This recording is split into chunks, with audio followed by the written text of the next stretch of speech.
عارف الفيلم اللي اتعمل منه مصري وهندي وكوري وهو نفسه محدش فاكره ومظلوم؟ فيلم ميمنتو. فيلم وعلم ولا خيال مؤلف؟ تخيل انك صحيت النهارده الصبح وما افتكرتش اي حاجه حصلت امبارح، وكل كام دقيقه حياتك بتتمسح. مين انت ومين اللي قدامك ده، وليه في وشم على صدرك مكتوب عليه ما تصدقش الراجل ده؟ الفيلم بيبدا بمشهد غريب جدا، رصاصه بترجع لمسدس، وصوره بولارويد بتتمسح، ودم بيرجع لجسم، وجثه راجل بتقوم من الموت. كل حاجه والعكس. ليه العبقري كريستوفر نولان عمل كده؟ عشان احنا كمشاهدين نعيش تجربة بطل الفيلم اللي هو ليونارد شيلبي، وده راجل مش قادر يفتكر اي شيء لاكتر من 10 ل 15 دقيقة. ليونارد بيصحى في اوضة مش عارف هو فين، هو ليه هنا، بيبص حواليه ما بيلاقيش غير صور بلورايد على الترابيزة وفيها ملاحظات مكتوبة بخط ايده، ولما بيبص في المراية بيكتشف كل جسمه وشم. ليونارد عنده حالة طبية نادرة جدا اسمها فقدان الذاكرة التقدمي. ايه هو فقدان الذاكرة التقدمي؟ في مشهد في الفيلم ليونارد بيحكي قصة راجل تاني عنده نفس الحاجة. الراجل ده كان اسمه سامي جانكيز، وده كان موظف تأمين وتعرض لحادثة وبقى مش قادر يكون ذكريات جديدة، لدرجة ان مراته كانت بتختبره وبتطلب منه ان هو يروح يخبي حاجات ويحفظ معلومات، وهي تسأله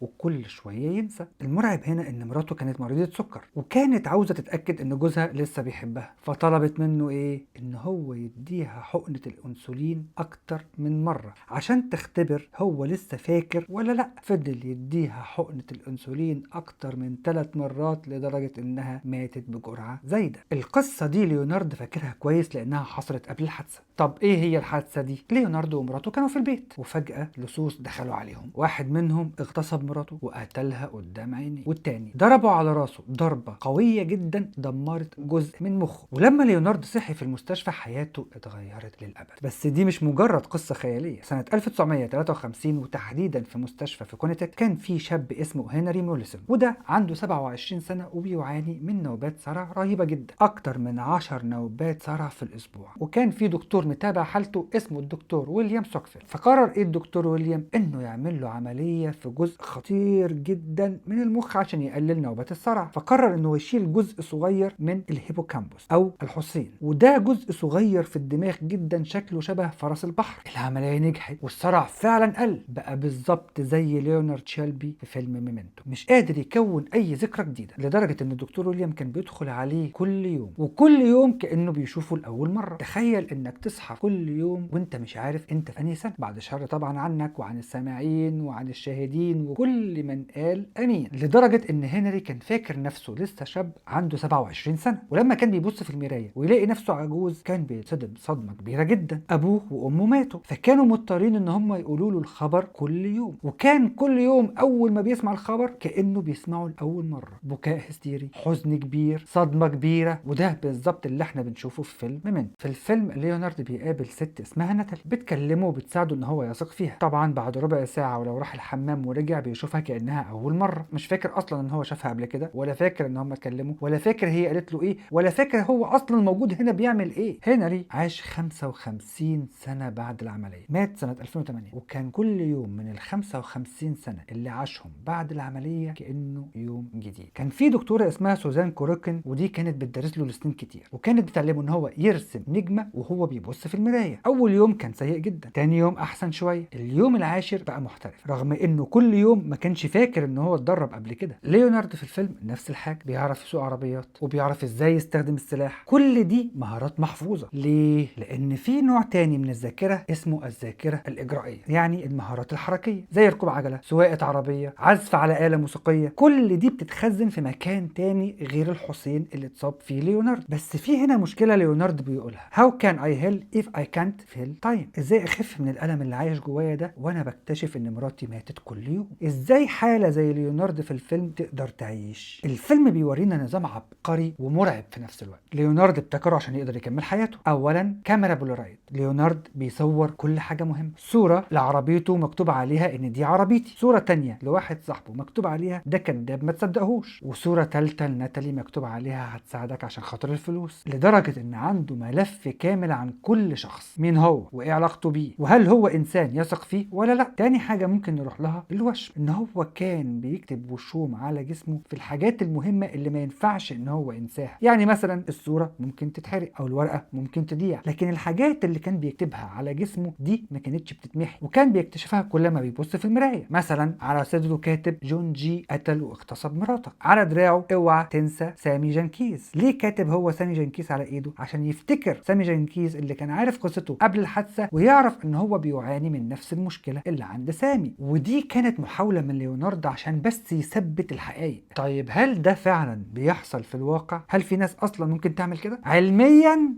في ناس بتعمل كده. مثال على كده كلايف ويرينج، ودي حالة اصعب حتى من ليوناردو من هنري. كلايف كان موسيقار بريطاني مشهور وقائد اوركسترا. سنة 1985 اصيب بفيروس نادر جدا، والفيروس ده دمر جزء من دماغ كلايف لدرجة ان ذاكرته بقت من 7 ل 30 ثانية بس. كلايف قبل الحادثة كان بيحب يكتب مذكراته، لما حب يرجع للكتابة كان بيكتب انا صحيت الصبح الساعة 7، بعد 30 ثانية انا صحيت الساعة 7 ودقيقة، ينسى انا صحيت الساعة 7 و3 دقايق، انا صحيت الساعة 7 و5 دقايق، انا صحيت الساعة 7 و10 دقايق. انتوا متخيلين؟ لانه كان فعلا بيحس انها اول مرة يعمل كده، وكان كل مرة بيكتبها بيشطب اللي قبلها. مراته كانت بتحكي انك لو سبته 5 دقايق وترجع كان بيشوفها كانها 20 سنة ما شافهاش، ولو سابته تاني بعد دقيقتين نفس المشهد اول ما بتشوفه بيتكرر تاني. وده برضو اللي بنشوفه مع ليونارد بيقابل تيدي وبعد ربع ساعة بيقابله تاني بيقول له انت مين. بس في معجزة صغيرة بتربط ما بين كلايف في الحقيقة وليونارد في الفيلم. كلايف لسه بيعرف يعزف بيانو وبشكل ممتاز، واول ما بيقعد على البيانو صوابعه بتتحرك بمهارة فوق الوصف. كان بيعزف قطع موسيقية معقدة جدا من الذاكرة، بس في اللحظة اللي بيبعد فيها عن البيانو بينسى اصلا ان هو كان قاعد على البيانو بيعزف. وليونارد نفس الشيء، بيعرف يقرا ويكتب ويحلل ويفكر، كل المهارات دي موجودة، بس المشكلة هنا اتعلمها امتى وازاي وفين هو مش فاكر. وهنا برضو الفيلم بيطرح سؤال قوي جدا، لو انت معتمد بالكامل على سيستم خارجي، صور وملاحظات ووشم، ايه اللي يضمن ان انت نفسك اللي كاتب الملاحظات دي؟ وهو ده الفخ اللي بطل فيلمنا النهارده وقع فيه. في نص الفيلم ليونارد بيلاقي ورقة مكتوب عليها ملحوظة بخط ايده، بيقلب الورقة بيلاقي ملاحظة تانية بتقول عكس الملاحظة الاولانية. طب مين اللي كتبها، هو ولا لا؟ طب اي واحدة فيهم صح؟ برضه مش عارف. وهنا يبدأ يشك في اكتر حاجة صعبة على الانسان انه يشك فيها، بيشك في نفسه. طب علميا هل ده ممكن يحصل؟ هل الانسان ممكن يكذب على نفسه ويصدق الكذبة علميا؟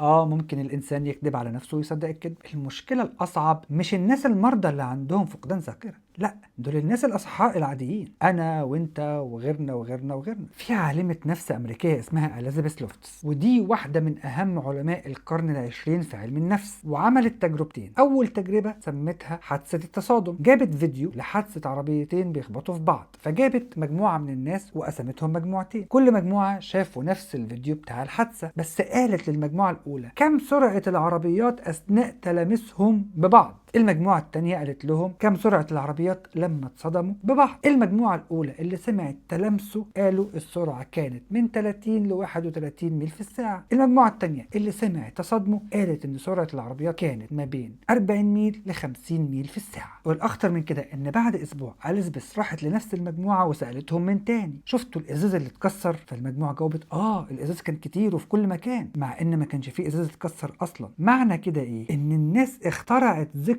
بسبب كلمة، وده بالظبط اللي بيحصل مع ليونارد. تيدي بيقول له انت قتلت الراجل ده قبل كده، وليونارد مش فاكر، بس المشاعر موجودة وهو حاسس بالذنب والقلق، فيبدأ يصدق ان هو فعلا قتل الراجل ده. التجربة التانية بقى اللي اليزابيث عملتها، عملت ايه؟ راحت لعيلتين وقالت لهم عاوزاكوا تحكوا القصة لأصغر حد فيكوا ان هو لما كان عنده 5 سنين تاه في المول وفجأة راجل عجوز لقاه وهو اللي رجعه. صدمة، 25% من الناس اللي طلبت منهم كده اصلا صدقوا ان ابنهم تاه في المول، ومش بس صدقوها، دول اضافوا عليها تفاصيل كمان. انت كنت بتعيط وماما كانت زعلانه عليك وقعدنا ندور عليك كتير، واصلا دي قصه متفبركه. وهنا اللغز الاكبر في الفيلم، قصه سامي جنكيز اللي هو اصلا ده اسمه على ايده، ما تنساش قصته، هل هي فعلا قصه حقيقيه؟ ليونارد فاكر كويس جدا ان سامي ده كان عميل تامين زي بالظبط ليونارد قبل الحادثه، وان هو اتصاب بفقدان ذاكره بعد حادثه ومراته طلبت منه ان هو يديها حقنات الانسولين لحد ما ماتت. بس السؤال اللي بيطرحه الفيلم ان احنا بنكتشف في الاخر ان اصلا ممكن قصه سامي جنكيز دي تكون هي اصلا قصه ليوناردو مع مراته، وان هو اللي اداها جرعات الانسولين الزايده عشان هو كان بينسى، فحور القصه في دماغه كأن حد تاني اللي عمل كده. هو ما عملش كده، لا ده سامي هو اللي قتل مراته، انا ما قتلتش مراتي. وخلق جوه تفكيره قصه جون جي اللي قتل مراته اللي هو عاوز ينتقم منه لمجرد انه يبقى عنده هدف عشان يبقى هو الضحيه مش الجاني. قمه الفلسفه. بس هل ده علميا ينفع؟ علميا ينفع. في ظاهره اسمها اعاده ترسيخ الذاكره، ان كل مره لما تفتكر ذكرى، الذكرى دي نفسها بتبقى قابله للتعديل. تخيل معايا كده ان الذكرى دي عباره عن ملف وورد على الكمبيوتر، كل مره تقدر تفتح فيها الملف تقدر تعدل فيه وتحفظه تاني. عشان كده انك لما بتحكي قصه طفولتك كل مره التفاصيل بتزيد، او لما تتخانق مع حد مثلا فكل واحد فيكم فاكر القصه بطريقه مختلفه عن التاني، ولما تفتكر موقف قديم انت اصلا ما بتبقاش متاكد مين اللي قال ايه بالظبط. في نهايه الفيلم بنكتشف ان ليونارد قاصد انه يكتب معلومات غلط، بيجيب صوره تيدي وبيكتب عليها ما تصدقهوش ده بيخدعك. السؤال هنا، هل احنا كناس عاديه مختلفين عن ليونارد؟ كم مره اخترنا ننسى حاجه مؤلمه؟ كم مره غيرنا قصه في دماغنا عشان بس نحس ان احنا احسن؟ وكم مره صدقنا الكذبه اللي اصلا احنا حكيناها لنفسنا؟ كلنا عندنا شويه من ليونارد جوانا. في سنه 1911 كان في دكتور بيعالج مريض فقد الذاكره وكان بيسلم عليه كل يوم، وفي يوم من الايام الدكتور ده جاب دبوس وخباه في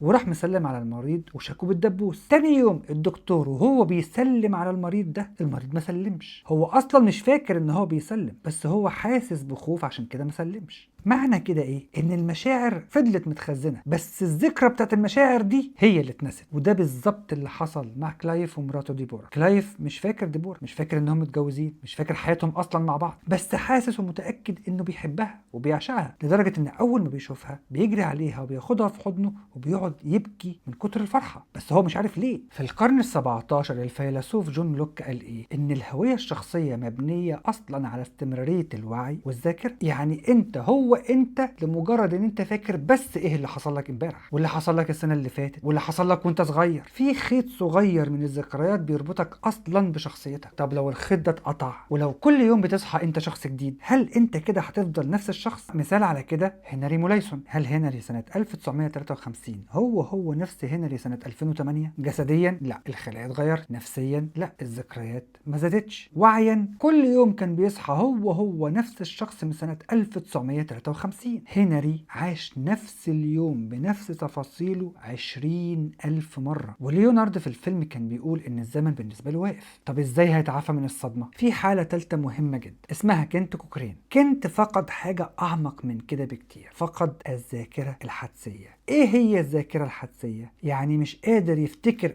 اي حدث شخصي حصل له في حياته، بس لسه فاكر المعلومات العامة. لو تسأله ايه هو لون عربيتك يقول لك ما اعرفش، ولو سألته ايه هي الوان العربيات بشكل عام يقول لك ازرق واحمر وابيض واسود. يعني عنده المعلومات بس ما فيش تجربة شخصية. تخيل كده معايا تعرف كل الحقائق عن حياتك بس مش مصدق ولا فاكر ان انت عشتها اصلا. كأنك بتقرا سي في لشخص غريب وفي الاخر يتضح ان السي في ده بتاعك انت. ليوناردو نفسه وقع بين هنري وكنت، مش قادر يكون ذكريات جديدة زي هنري وكلايف، وفي نفس الوقت ذكرياته القديمة مشوهة او معدلة زي كنت بس اسوأ كمان. الحقيقة مفيش حد عنده اجابة قاطعة. ديبورا مرات كلايف بتقول الذاكرة مش بس أرشيف للماضي، دي هي البوصلة اللي بتوجه لنا الحاضر والخريطة اللي بتخطط للمستقبل. كل الكلام ده جميل جدا، بس ايه هو علاقته بحياتنا احنا؟ الحقيقة ان احنا كلنا بقينا شبه ليونارد. ليونارد كان محتاج كاميرا بولارويد وملاحظات ورقية عشان يفتكر. احنا عندنا الموبايل، مش فاكر رقم التليفون، الموبايل فاكره. مش فاكر العنوان، جوجل ماب. مش فاكر ذكرى معينة، شوف الصور اللي على الموبايل. طيب مش فاكر معلومة، اسأل جوجل. لو مش فاكر مواعيدك، الكالندر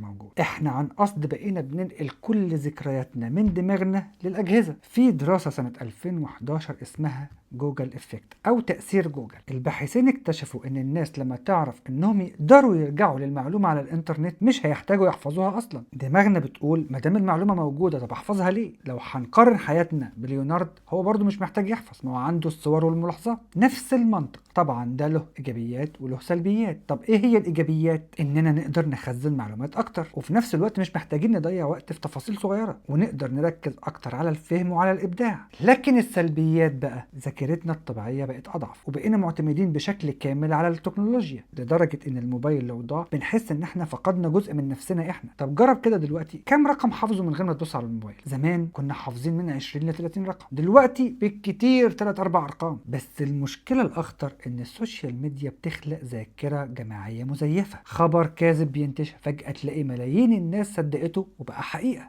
فيديو مفبرك مثلا ناس تفتكر ان الراجل فعلا قال كده هو اصلا ما قالهاش، فيبتدي يتخزن في ذاكرياتها ان هو فعلا قال كده. مثلا في ناس كتير فاكره ان نيلسون مانديلا مات في السجن في الثمانينات مع انه فضل عايش لسنه 2013 بالظبط، زي ما ليوناردو في الفيلم بيصدق معلومه غلط وبيبني عليها قراراته. احنا كمجتمع بنعمل نفس الشيء، بنصدق المعلومة الغلط وفجأة تبقى جزء من ذاكرتنا الجماعية. بس مش كل حاجة سودة كده، مثلا زي علاج اضطراب ما بعد الصدمة. ازاي؟ بإعادة تنشيط الذكرى المؤلمة وتعديلها أثناء مرحلة إعادة الترسيخ. يعني المريض يفتكر الحدث المؤلم وفي نفس الوقت الدكتور يديله دواء أو يعمل جلسة علاجية تخلي الدماغ يحفظ نسخة معدلة من الذكرى والألم. علاج الإدمان، العلم بيعدل الذكريات السعيدة المرتبطة بالمخدر.